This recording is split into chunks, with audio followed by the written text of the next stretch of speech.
हमारे जीवन में सुख और शांति क्यों नहीं है? हर जीव सुख और शांति की तलाश में घूम रहा है। हमारे घर में सुख और शांति निवास करे, हमारे घर में कभी कलह ना हो और हमारे घर में लक्ष्मी का वास हो। लेकिन इनके आने के सारे रास्ते हमने बंद कर रखे हैं। वो कैसे? कि हमारे घर में सूर्य उदय होने के बाद तक पूरा परिवार सोता रहता है। अगर आप सुख और शांति चाहते हैं अपने घर में, सबसे पहले हमें समय से अपने बिस्तर को त्यागना चाहिए। अब होता क्या है कि सूर्य उदय होने के बाद में भी हम अपने बिस्तर में सो रहे हैं। सूर्य उदय होने से पहले अपने बिस्तर का त्याग करें, निद्रा का त्याग करें और फिर आप देखिए, क्योंकि कहते हैं सूर्य का काम है हर कोने में हर जगह पर प्रकाश करना।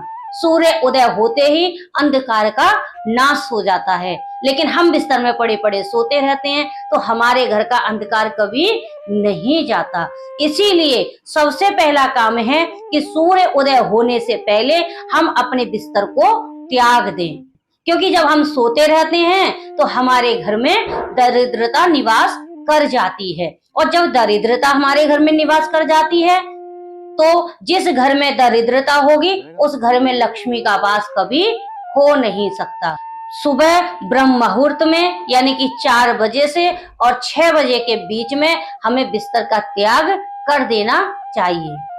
दूसरी बात, दूसरा काम, आप जब सूर्य उदय से पहले जगें, फिर स्नान करें। स्नान के बाद में आप मंदिर में सबसे पहले धूप और दीप जलाएं, भगवान की वंदना करें, भगवान की पूजा करें, क्योंकि दीपक की लौ में इतनी पावर होती है, दीपक की लौ में इतनी शक्ति होती है कि वो दूषित वातावरण को, दूषित वायु को नष्ट करती है और वहां पर पावन और पवित्र और शुद्ध वायु का आगमन हो जाता है। इसीलिए हमें अपने घर में, अपने मंदिर में धूप और दीप जलाकर भगवान का वंदन करना चाहिए। तीसरा काम, रसोई में जब भी जाएं आप स्नान करके जाएं। बिना स्नान के आप रसोई में ना प्रवेश करें। और रसोई में जब भी आप भोजन बनाएं सबसे पहले गाय की रोटी निकालें।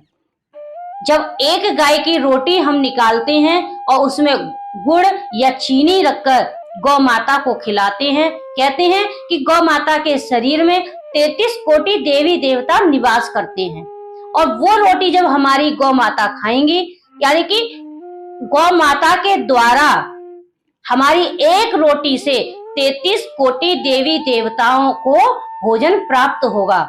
जब 33 कोटि देवी देवता हमारे उस भोग को ग्रहण करेंगे तो वो अपने हृदय से हमें आशीर्वाद देंगे, और वो आशीर्वाद हमारे पूरे परिवार को प्राप्त होगा, उसका फल हमारे पूरे परिवार को मिलेगा। तो उससे हमारे घर में सुख और शांति निवास करेगी और हमारे घर में किसी भी प्रकार की कोई कलह नहीं रहेगी। चौथी बात, संध्या के समय हम जब पूजा करें तो तुलसा मैया में दीपक जरूर जलाएं, क्योंकि शाम के समय में जब तुलसा मैया की जड़ में हम दीपक जलाते हैं तो तुलसा मैया हमारे ऊपर अपनी कृपा बनाए रखती हैं, क्योंकि तुलसा मैया हमारे घर की रक्षक होती हैं, हमारी रक्षा करने वाली देवी होती हैं। और जिस घर में तुलसा मैया की जड़ में दीपक रोज प्रतिदिन जलाया जाता है, उनकी धूप दीप से पूजा की जाती है, उस घर में कभी भी धन की कमी नहीं रहती। और तुलसा मैया जिस घर में होती हैं उस घर में कभी भी कोई भी रोग नहीं आता। पांचवी बात विशेष है, उसे आप ध्यान से सुने। जब आप सोने के लिए रात्रि में अपने शयन कक्ष में जाएं तो वहां पर 1 मिनट के लिए आप भगवान का, प्रभु का, ठाकुर जी का, राधा रानी का आप धन्यवाद जरूर करें। हे प्रभु, पूरे दिन आपने हमारा बहुत अच्छे से ख्याल रखा, पूरे दिन आपकी हमारे ऊपर बहुत कृपा रही, कोई भी हमारे घर में कलह नहीं हुई, कोई भी हमारे घर में कोई भी गलत कार्य नहीं हुआ, सब सुरक्षित हैं, सब सही हैं। बस इसी प्रकार से आप हमारे ऊपर, हमारे परिवार के ऊपर अपनी कृपा बनाए रखना। फिर आप सो जाइए। जब इन 5 कामों को हम नित्य प्रति अपने घर में करेंगे और इसे अपने आचरण में हम धारण कर लेंगे, फिर आप देखिए आपके घर में किस प्रकार से सुख शांति निवास करती है और लक्ष्मी का वास आपके घर में किस प्रकार से होता है और आपके घर की तरक्की किस प्रकार से होती चली जाती है।